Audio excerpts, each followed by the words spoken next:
Olá, minha gente, espero que todos estejam bem. Bom, este vídeo, então, é, na verdade, uma lista de identificações que eu, nesse meu tempo aí, como educadora, como uma pessoa que trabalha com crianças, conseguiu identificar numa criança que tem a autoestima boa, né? Uma criança que tem uma saúde emocional boa, vamos dizer assim também. Então, se você tem interesse por esse assunto, se você é pai, mãe de primeira viagem ou não, se você tem aí qualquer comentário que queira dividir comigo, né? Falo sempre, não precisa concordar com tudo que eu falo, muito pelo contrário, se vocês têm algo que vocês discordam e queiram escrever o ponto de vista de vocês, eu vou adorar saber, muito bem-vindo, tá certo? Me deem um like. O like e os comentários ajudam muito ao YouTube a divulgar os nossos vídeos. Nós estamos tendo muito problema com visualização. Então, é necessário, se faz necessário, dar um like e fazer um comentário. Nem que seja, oi, Cris, tá? Me sigam no Instagram também. Eu falei certo? Me siga no Instagram e se inscrevam nesse canal para que a gente chegue a 1000 logo para a gente fazer as nossas lives. Vamos lá.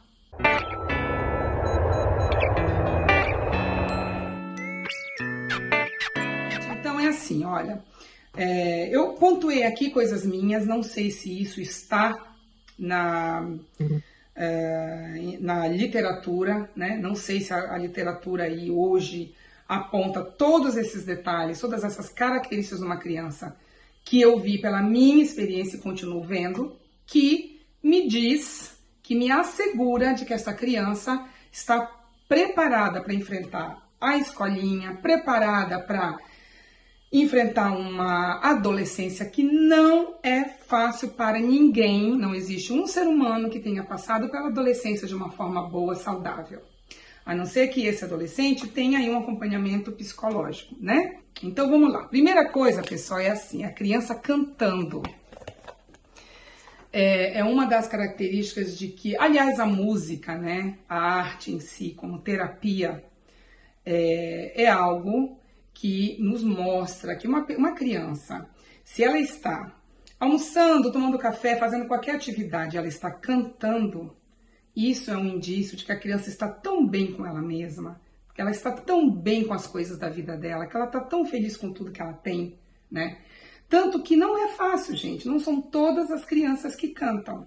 Agora, Cris, a minha criança não canta, quer dizer que ela tem autoestima baixo? Não, gente. Não, aqui são algumas características de que realmente, sabe, provam, eu consigo ver de que a criança está bem com ela mesma. Agora, uma criança pode ter uma autoestima alta, boa, e não cantar simplesmente, tá certo?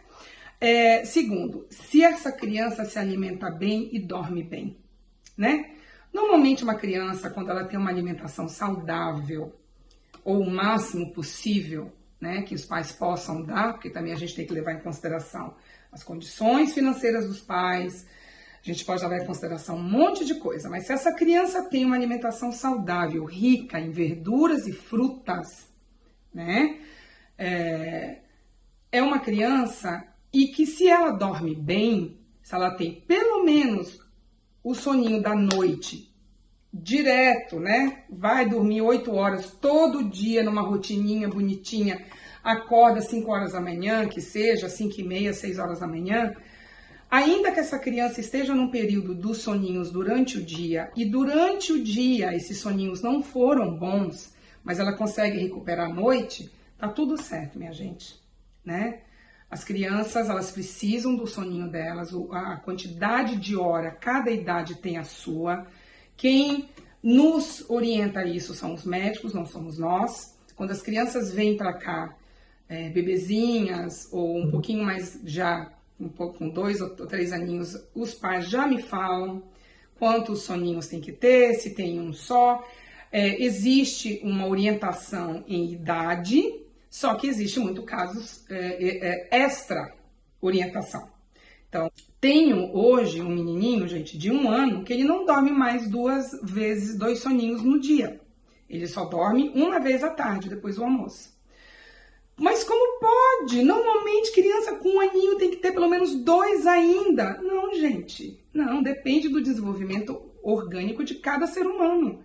Essa criança, com menos de um aninho, inclusive, acho que ele tinha 11 meses, ele já passou a não dormir mais de manhã. Ele só dorme à tarde, e de 2h30 a 3 horas, o que é o suficiente.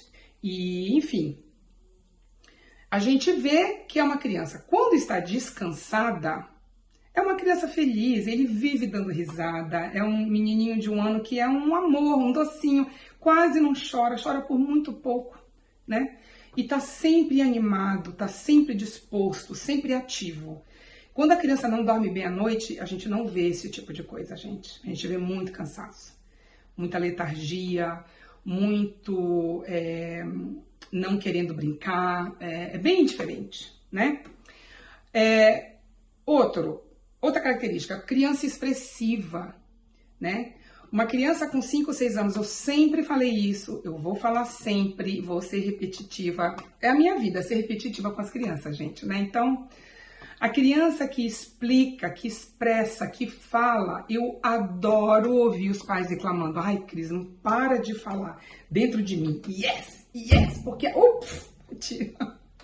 Porque é assim mesmo, gente. É assim mesmo.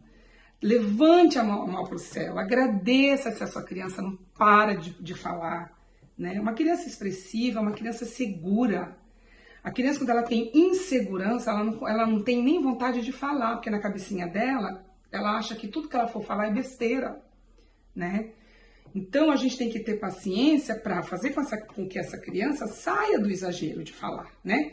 Para fazer com que ela se acalme um pouquinho e fique no equilíbrio, é só isso. Mas uma criança de 5 anos que vira para mim e fala: tia, eu já sei ir pro banheiro sozinho fazer o meu xixi, tá? Não precisa me acompanhar. Aí eu falo para ele: tudo bem, só que a tia tem que estar perto, eu não posso deixar você sozinho no banheiro.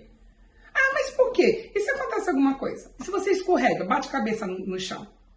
Né? Então a tia vai com você, eu fico na porta do banheiro, você faz o que tem que fazer sozinho, a que você acabar, você sai comigo. Pelo menos eu vi como foi, né? Se eu tiver que te corrigir alguma coisa, eu corrijo você. Tudo bem? Aí ele, tá, tudo bem.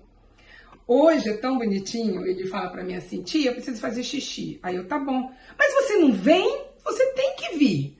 Aí eu, é mesmo, tenho que ir. Obrigada por me lembrar. Aí eu deixo minhas coisas e vou. Entendeu? Uma criança que é molestada, gente, isso é muito sério, né? E, inclusive, numa live qualquer que a gente tiver, eu com certeza vou trazer esse assunto. Uma criança que é molestada, ainda pequenininha, né? Porque infelizmente existem monstros aí no nosso meio. De 3, 4 aninhos, elas conseguem expressar o que aconteceu com elas. E se elas não falam, como que nós adultos vamos ajudar essa criança? Então, nós temos que ajudar essas crianças a se expressarem, né? Um outro aqui. Saber que ela não pode ter tudo que ela quer na hora que ela quer. Por quê, minha gente? Porque a vida não é assim. Quando eu ouço de uma criança, assim, pertinho, né, aqui na minha área, onde as crianças vêm, muitas das vezes famílias vêm me visitar, trazem as crianças e eu tenho oportunidade de, nessa visita, entender um pouquinho como é que funciona o relacionamento ali do filho e dos pais, né? Mas quando eu vejo uma criança falar assim: mãe, será que a gente pode comprar um bolo? Que eu tô querendo comer um bolo tal. É uma coisa, né? Isso é uma criança que já foi explicado para ela. Que, olha, talvez o papai e a mamãe tenham dinheiro para comprar, mas talvez não. A criança, ela fala desta forma. Ela não fica: eu quero, mas eu quero aquele bolo, mas eu quero aquele carro. É diferente, gente, né? Uma criança que vira para o pai e fala assim: mãe, será que a gente tem dinheiro para comprar mais caderno? Porque, olha, meu caderno acabou. É uma outra forma de se expressar. Uma característica de uma criança que entende um pouquinho como é que a vida funciona. Poxa, minha mãe, ela trabalha. Meu pai, ele vive daquele dinheirinho que ele recebe. Eu não sei se o que eu quero, meu pai vai poder me dar naquele momento. Então, ao invés de pedir aquilo para o meu pai o que eu quero, eu vou perguntar para o meu pai se ele pode comprar aquilo para mim, né? É um outro entendimento. Outra coisa, a criança que ajuda em casa, deliberadamente, não é? Eu já vejo muito aqui, quando as minhas crianças, quando elas chegam, os maiorzinhos, me contando: ai, Cris, hoje eu ajudei meu pai para fazer a jardinagem.